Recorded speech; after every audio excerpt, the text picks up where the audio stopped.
Welcome to the November 2018 Nextier Power Dialogue with the theme, The Aftermath, 5 years into Nigeria's power sector privatization. Every month, we convene the Nextier Power Dialogue to achieve 3 objectives. 1. To share ideas about finding solutions to issues in the Nigeria electricity market. 2. To advocate for positions that foster excellence in public policy processes. And 3. To create a networking platform where business and investment connections can be made. But first, a hindsight on the privatization process. Privatization was projected as the ultimate solution, the beginning of the end of our darkest nights. It's now been 5 years into this promise. The barriers that were there before 2005 were mainly policies and regulatory barriers. Institutions were not there.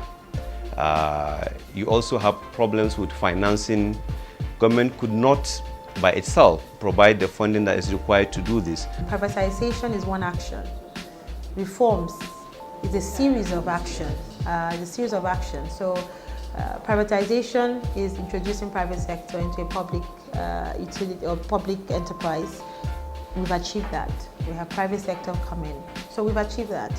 The whole idea about privatization is to increase efficiency and bring in private capital, be more profitable and better services, improve, with the investments we bring in.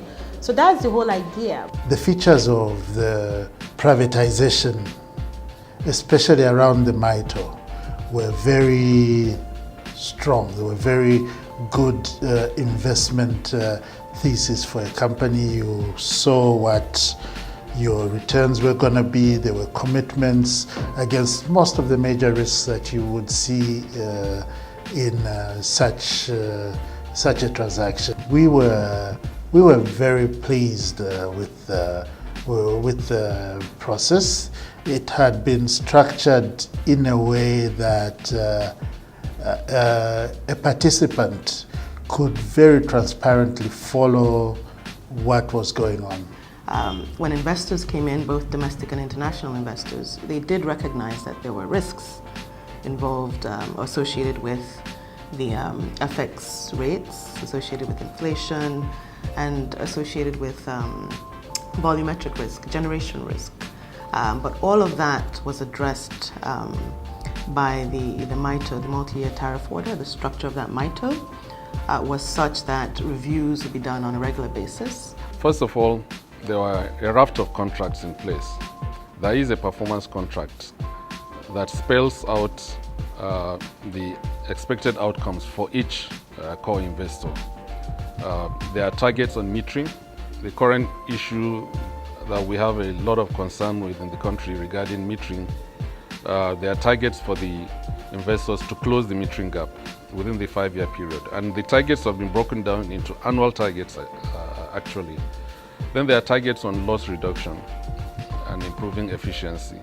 And if losses are reduced, the tariff goes down in real terms. So that's critical. And then there are targets on network expansion. Again, if the network expansion, investments are not made in expanding the network, in improving the network, the quality of the network, the losses will be higher. And if the losses are higher, the tariff by the design will not go up. The investor will take the hit. From most indications, the privatization process was robust and transparent. Appropriate performance measurement tools were also established. What then is the current state of the electricity supply industry? How far have we come? The entire Nigeria electricity supply industry is in a state of distress. It's a financial distress. Overall, the privatization has underachieved. I think that's, I'm being kind by saying that, but we've really underachieved in terms of what we all set out to what our overall objectives are, whether it's from the government's perspective or the private investors' perspective. These discos are bankrupt. The Gencos are bankrupt. The whole industry is bankrupt, right? You sum up all the debts. Another very important thing that we've not really gotten right is the contracts The contracts are not formalized, they're not effective. They are there, we've identified them, many of them have been signed, but the conditions precedent within those contracts have not been attained. How come that government is paying the private sector now? They have paid them almost $1 trillion. And they sold NEPA for 400 million. And you dash somebody $1 trillion, you sold your house to a man, and you pay him double to pay the house. What is that privatization? Is that the private sector that now has money to generate electricity? So I think there is need for a renewed debate. Just to give you an example of the impact of the non-cost reflective tariff has on discos. In that 3-year period, the wholesale tariff from generation companies, the price at which I buy power, has increased by 118%, okay? In that same time period, my retail tariff has increased by 16%. So I'm essentially buying, just to give you an analogy, it's like you're buying something for 8 naira and you're selling it for 7 naira. So, because that price at which you can sell it is regulated, it's capped. All distribution companies currently are operating at a loss. So that speaks to the severity of the issue. If today you went on the market and tried to sell shares in a distribution company, you would have to offer them at a significant discount from what we paid for them 5 years ago. So that tells you that the investor has not done very well, and the confidence in at the distribution end of the value chain. Unfortunately, the confidence is a bit shaken. Unfortunately, as an investor, we have not done anywhere near what we had hoped we would be doing. In the Nigerian market, I would say that, of course, investors' confidence has come down significantly. It's coming. You can measure it. One metric is the level of new investment in this market is very low, almost non-existent for some time. We're not seeing new investment. People are doing new IPPs. Investor confidence is low, especially when you look at the number of litigations in the industry as a whole. Major consumer groups, manufacturers association, they are in court, refusing to pay the right tariffs. Discos are going to court, Gencos are going to court. There's so much dispute in the system. And then the tariff, the incentive-based pricing framework that the whole system is based on is also not working. That interim period, while you're fixing generation and fixing distribution, you will need the S word, right? You need the subsidy. And to be clear, it's not a subsidy on the private operators, it's a subsidy for the consumer, because you recognize that the consumer cannot pay the true cost of power when you have not improved the quantity or the quality of supply. In terms of losses, aggregate technical and commercial and collection losses, when we took over the asset, they were at about 60%. Today, they're below 30%. So we've had over a 50% reduction in losses. The privatization program has impacted positively on the renewable energy development in the country.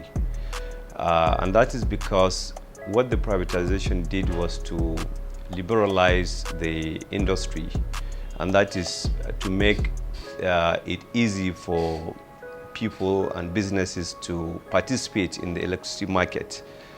And so you have a lot of players currently, which gives room for expansion of renewable energy. Despite the consensus of the abysmal state of the industry, here's a couple of miles gained so far. In 2017, that privatization has had benefits. And I don't think it's really matter for discussion. I'm actually very pleased with the sorts of improvements we've been able to achieve at AEDC. AEDC is not yet able to satisfy its customers fully, but we are getting there. And one of the most obvious things I like to point out to people is that In 2013, when we took over, if I wanted to buy units over a weekend, I had to run around, and sometimes you wouldn't even be able to find an office open. Right now, you can do that off your phone. I think the first evidence is before us tonight. We probably wouldn't be here. We wouldn't be having a Nextier power dialogue if there was not a privatization. There would not be a microgrid conference going on right now as to how we can add power to the grid if there was not a privatization. We had an 80% metering gap in the country pre-privatization. We've been able to inject over 2 million or more into the industry, and more Nigerians today are metered, and we're clamoring and working for more. What has happened since privatization? There is increased knowledge. Awareness about the power sector is astronomical. You know, when I watch interviews at times on TV where you have customers who are filing their bills, and they're able to read it and say, oh no, last month I had 200 units, they charged me this, no, it shouldn't be this. We never had that kind of understanding. Given the current issues and perceptions about privatization of Nigeria's power sector, what strategies do industry stakeholders suggest for growth? And I think one of the challenges is that the privatization process was treated as a one-off transaction, right? Where, you know, yesterday the government had the assets, and the next day the private sector had the assets, and then it was more of maybe a hands-off approach. I think privatization, especially when you're privatizing a sector that has had decades of underinvestment, privatization has to be a continuum.